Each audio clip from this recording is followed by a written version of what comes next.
আসসালামু আলাইকুম।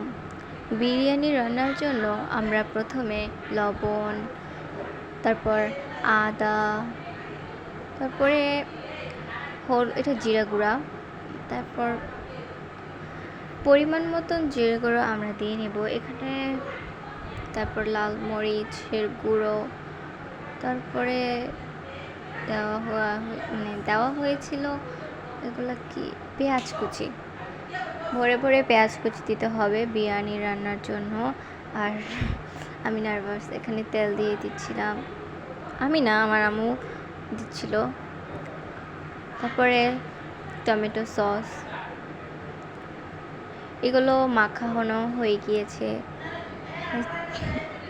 এখন এটাকে জাল দিচ্ছিল, মানে রান্না করছিল আর কি। আর এইগুলো হলো বাদাম, মানে বাদাম বেটে ফ্রিজে রাখছিল আর এরকম হয়ে গিয়েছে।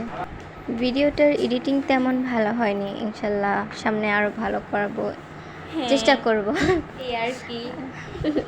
আর এটার মানে তরকারিটার কালার চেঞ্জ হয়ে গিয়েছে, জাস্ট ওয়াও কালার এসেছে।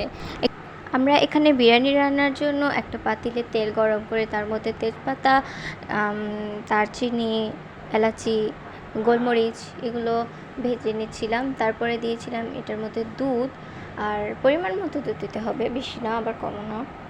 তারপরে এটার মধ্যে চাল দিয়ে দিয়েছিলাম।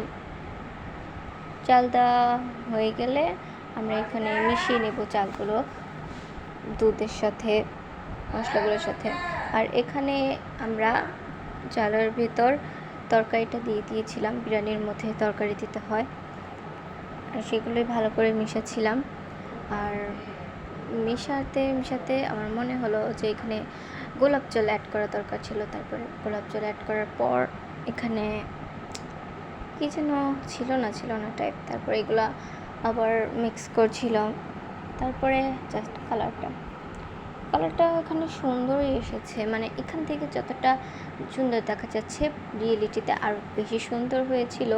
আর এখানে আমার আম্মু ঘি অ্যাড করছিল, আর ঘি অ্যাড করার পর এইটা মানে ভালো করে নাড়াচাড়া করতেছিল। তারপর লুক অ্যাট দিস, ধোঁয়াটা কিন্তু সুন্দর হচ্ছিল। আর জানি না কে আপনারা যে আমার ভিডিওটা এতক্ষণ লাগিয়ে নিজের ধৈর্য সহকারে শুনেছেন, সো থ্যাংক ইউ। আর এই বিরিয়ানিটা আমি এখন ভয়েস ওভার দিচ্ছি, এই মুহূর্তে খাচ্ছি, আর ওয়াও যে মজা হয়েছে না। আর আপনারা যদি খেতে চান তাহলে আমাদের বাড়িতে এসে পড়ুন। আমাদের বাড়িতে আসার জন্য আমাদেরকে সাবস্ক্রাইব করতে হবে, লাইক করতে হবে। টাটা। বিদ্রোহ, আমি যে প্রথমে বলেছিলাম যে জিরে গুঁড়ো দিতে হবে, আসলে ওইগুলো জিরে গুঁড়ো না, ওইগুলা 5 ফোড়ন মশলা।